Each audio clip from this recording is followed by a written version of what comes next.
Are electric cars practical? Can they be used on a daily basis? And does it even make sense to buy them in India? Well, in what is Autocar India's very first all-electric car road test, we aim to answer just that. And to do the same, we brought along the MG ZS and the Hyundai Kona. Now both these cars are equally priced and both get a long battery range. Now we've put them through our exhaustive tests to see how they perform in the real world. So let's get straight to it.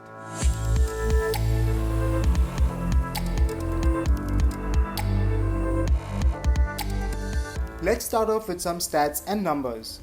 The MG uses a larger 44.5 kWh battery pack, but the Kona's electric motor generates more torque. Hyundai claims a range of 452 km to a single charge, whereas the MG's certified range is 340 km. But we had to find out the real-world range for ourselves to reach more conclusive and realistic numbers. So, more on that in just a bit.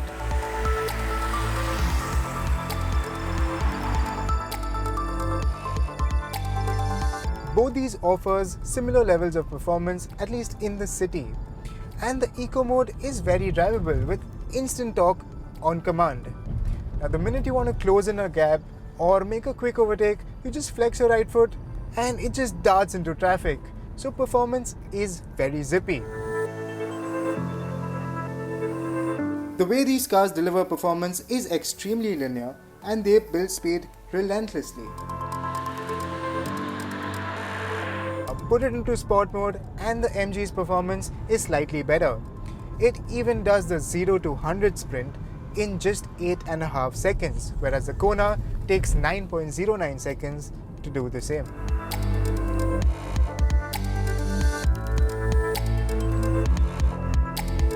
And every time you lift your leg off the accelerator, the electric motor will slow down the vehicle and recharge the battery in the process.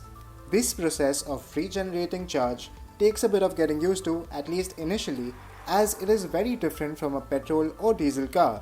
Although both these cars offer the option of minimal deceleration too. An added advantage of the regenerative function is that it will improve your travel range to an extent. Both the cars have 3 levels of regenerative braking. The Kona, however, has the stronger, the more aggressive regen function. And it also gets paddle shifts, but these are to control the intensity of the regen, and it's even possible to come to a complete halt by just tugging the left paddle. Check this out.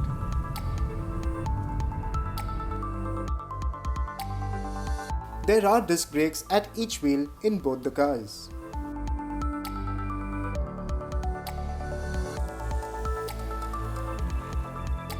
When it comes to sound insulation, the MG's cabin is quieter.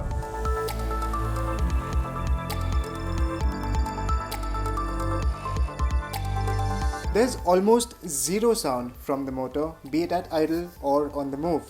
The ZS blocks out the road and tire noise much better, although you can hear the occasional thud and thunk from the suspension of the MG, which isn't the case with the Kona. In terms of ride comfort, both the cars have that initial layer of firmness because of the 17-inch wheels, more so in the MG, which has lower profile tires. However, MG's cushier suspension does a better job of absorbing road shocks. Low-speed ride quality is much better in the MG, and even at highway speeds, it doesn't pitch or bob too much. Now what the Kona has is multi-link rear suspension, but there's no shying away from the fact that the Kona's ride at low speeds especially is on the firmer side. On the flip side, however, at highway speeds, the Kona rides flat and composed. Also, when you're tackling corners, it is the Kona which feels the sportier of the two.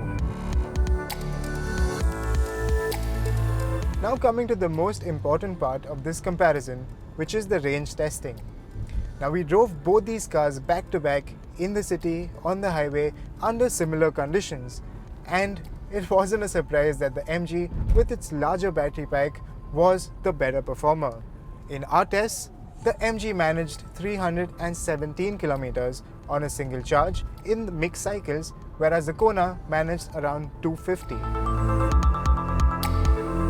So if your usage is 50 kilometers per day, it is very much possible to drive either of these cars from Monday to Friday on a single charge. And with a bit of planning, you can also use them on the occasional highway trips. In terms of charging, these cars come with a wall box charger and a portable charger, and both support fast charging. Using a normal 3-pin 15 amp socket, both these cars will charge around 10% roughly every 2 hours. And to fully charge the battery from zero, it would take 19 hours in the Kona and around 20 hours in the ZS. Using the wall box chargers, the Kona can be charged in 6 hours, whereas the ZS would take 8 to 9 hours to fully charge its battery. The MG ZS EV looks like a more conventional SUV with its tall stature and raised bonnet. It gets these loud badges, however, to help distinguish it from regular internal combustion engine cars.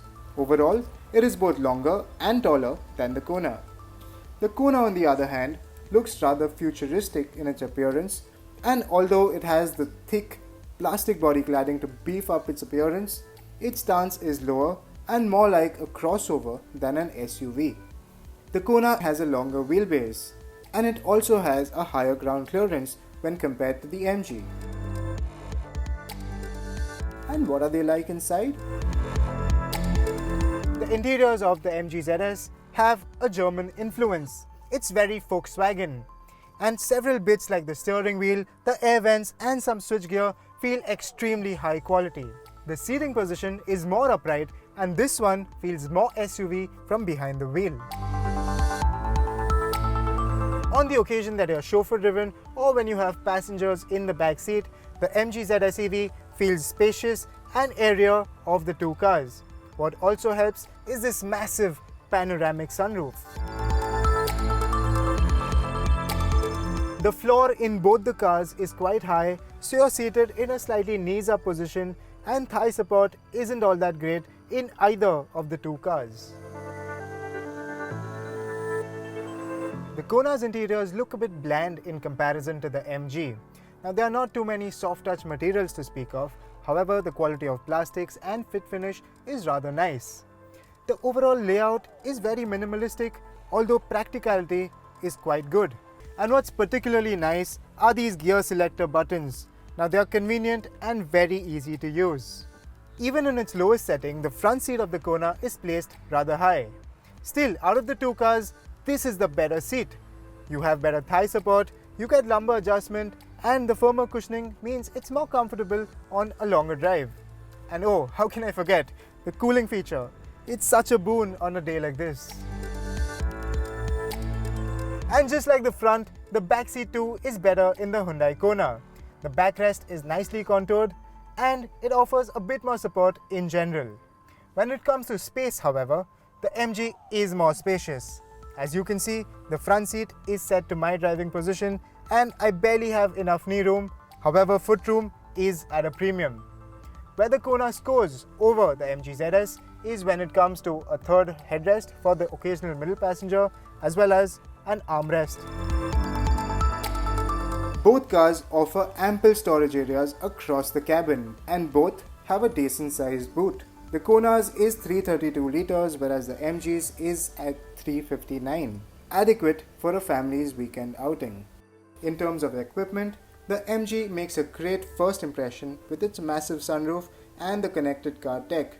However, look closer and even this top spec version has several smaller features missing, like automatic climate control, wireless charging, auto dimming and side mirror, LED headlamps and cool seats being the notable ones. Where the Kona scores over the MG is when it comes to its sportier car-like driving manners, comfier seats and Hyundai's stronger support network. What the Kona gets are some smaller yet significant features like cool seats, wireless charging, LED headlamps, all of which are missing on the MG. Those aside, however, the MG ZS EV is a no-brainer. It offers better performance, its battery has a longer travel range, MG is offering a longer 5-year standard warranty on the car, and it also has more usable space on the inside. Moreover, the MG looks like a more conventional upright SUV, and that's crucial for some Indian buyers. In addition, the MG also has a lower variant which, although misses out some features, is Rs 3 lakh cheaper than the Hyundai Kona, and that could make it a deal maker for some. With so many positives, the MG is quite convincingly the winner of this comparison test.